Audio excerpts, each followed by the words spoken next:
जी recipe तुमच्यासोबत share करणार आहे ती मला माझ्या लहानपणीची आठवण करून देते. आई नेहमी एक रेसिपी करायची, ती म्हणजे हराभरा कबाब किंवा रोल्स तयार करून द्यायची. तेव्हा तिला नेहमी विचारायचो, आई ही रेसिपी कशापासून बनतात? आई नेहमी सांगायची पालकपासून बनते, कारण त्यावेळेस ना आम्हाला पालक खायला फारसं आवडायचं नाही. तर आज हीच रेसिपी मी माझ्या मुलांसाठी देखील बनवते आणि आज ही रेसिपी मी शेअर करणार आहे तुमच्यासोबत. तर हॅलो, नमस्कार, मी नूतन तुम्हा सर्वांचं मॉम्स फूड कट्टामध्ये स्वागत करते. तर आज आपण करणार आहोत पालक चीज रोल. तर चला सुरुवात करूया रेसिपीला. सर्वप्रथम इथे मी कोवळा पालक घेतलेला आहे. हाताने चुरून तो मिक्सरच्या भांड्यामध्ये अगदी फाईन अशी पेस्ट तयार करून घेणार आहे. तर ह्या मिक्सरच्या भांड्यामधनं मी चटणी केली होती. आता याच भांड्यामध्ये मी पालकची प्युरी देखील करून घेतलेली आहे. आता ही प्युरी आपण ट्रान्सफर करणार आहोत एका मोठ्या बाउलमध्ये. आता याच्यामध्ये ॲड करायचे 2 ब्रेडचे स्लाईस. व्हाईट ब्रेड घेतलेला आहे, तुम्ही कोणतंही म्हणजे ब्राऊन ब्रेड वगैरे सुद्धा घेऊ शकता. याचे छोटे छोटे तुकडे करायचे आणि ह्या पालकच्या प्युरीमध्ये घालायचे, व्यवस्थित मिक्स करून घ्यायचा आणि हा मिश्रण आपल्याला कमीत कमी 10 मिनटासाठी ठेवून द्यायचं आहे. म्हणजे जे ब्रेडचे तुकडे टाकले होते ना, ते व्यवस्थित ह्या पालकच्या पेस्टमध्ये मिक्स होऊन जातील आणि आपल्या कबाबला किंवा आपल्या रोल्सला व्यवस्थित छान असा कलर येईल. तर झाकण ठेवून आपण एक 10 मिनटं थांबूया. तोवर आपण भाज्या कट करून घेणार आहोत. तर भाज्यांमध्ये मी घेतलेला आहे कोबी, अर्धा टॉमॅटो बारीक कट करून, एक मोठा कांदा घेतलेला आहे बारीक कट करून आणि अर्धा गाजर घेतलेला आहे किसून. इथे भाज्या तुम्ही तुमच्या आवडीनुसार कोणत्याही घालू शकता, म्हणजे मशरूमपासून कॉर्नपर्यंत ते शिमला मिरचीपर्यंत. तुमच्या मुलांना जी भाजी आवडत नाही ना, ती तुम्ही ह्या रोलमध्ये ॲड करू शकता. तर कढईमध्ये घेतलेलं आहे बटर आणि तेल.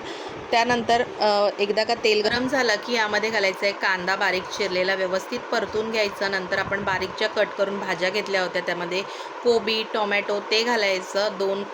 3 मीडियम साईज बटाटे घेतलेले आहेत, ते कुस्करून घ्यायचे आणि नंतर आपण जो कोबी बारीक करून घेतला होता तो घालायचा. अर्धा चमचा आलं लसूण पेस्ट, अर्धा चमचा चिली फ्लेक्स आणि चवीनुसार मीठ घालून व्यवस्थित मिश्रण एकत्र करून घ्यायचं आहे. आता हे मिश्रण आपण घालणार आहोत आपल्या जे पालक आणि ब्रेडची पेस्ट तयार करून घेतली होती ना ह्यामध्ये. इथे बघू शकता ब्रेड देखील व्यवस्थित मॅश होत आहेत. आता या स्टेजला आपण जे मिश्रण तयार करून घेतलं होतं कांदा टोमॅटोचं ते घालायचं आणि व्यवस्थित मिक्स करून घ्यायचं. बाइंडिंगसाठी मी इथे 2 चमचे कॉर्नफ्लॉवर घालणार आहे. जर तुम्हाला कॉर्नफ्लॉवर अवेलेबल मिळालं नाही तर काय करायचं, ह्यामध्ये 2 चमचे तांदळाचं पीठ घालायचं. तांदळाच्या पिठाने देखील व्यवस्थित बाइंडिंग येणार आणि क्रंच देखील येणार. सोबत मी आता ह्यामध्ये ॲड करणार आहे चीज. तर इथे मी प्रोसेस आणि मोझरेला चीज एकत्र असं घातलेला आहे. तुम्हाला जर कोणत्या प्रकारचा एखादा चीज मिळाला तर तो देखील घालू शकता किंवा चीज स्किप देखील करू शकता. तर आता चीज घातल्यानंतर व्यवस्थित पुन्हा एकदा मिक्स करून घ्यायचं आणि नंतर आपण ह्याचे करणार आहोत रोल. तर मी सिलेंडर शेपमध्ये रोल तयार करून घेणार आहे. तुम्ही तुमच्या मुलांच्या आवडीनुसार कोणत्याही शेपमध्ये रोल करू शकता किंवा कटलेट देखील त्याचे करू शकता गोल गोल, किंवा वेगळी कोणता शेप तुम्हाला द्यायचा असेल तर तो देखील देऊ शकता. तर इथे बघा आपले कटलेट व्यवस्थित झालेले आहेत. मी करून घेते आधी कटलेट्स, मग याचं जे वरची कवरिंग करणार आहोत त्यासाठी मी इथे 2 चमचे कॉर्नफ्लॉवर घेतलेला आहे. त्यामध्ये चवीनुसार मीठ घालायचं आणि थोडं थोडं पाणी घालून व्यवस्थित मिश्रण एकत्र करून घ्यायचं. आता हे मिश्रण झालेलं आहे एकत्र. आता हे बाजूला ठेवून द्यायचं आणि नंतर एक प्लेट घ्यायची. प्लेटमध्ये आपलं ब्रेड क्रम्स घ्यायचे.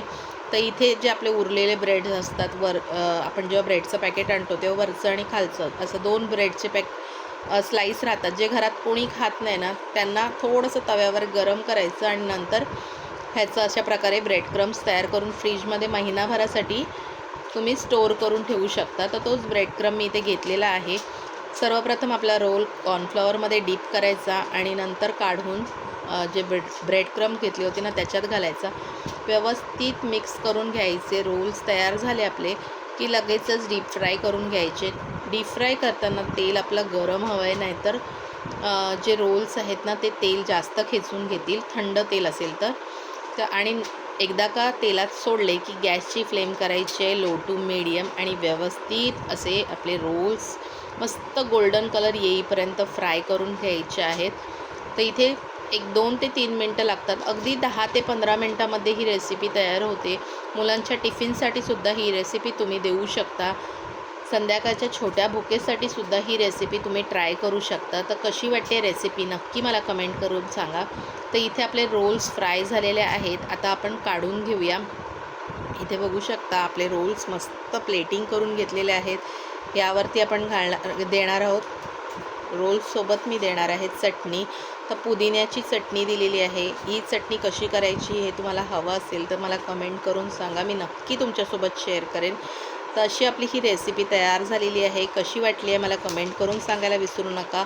सोबतच आपल्या चॅनलवर जर नवीन असाल तर चॅनलला सबस्क्राईब करायला विसरू नका.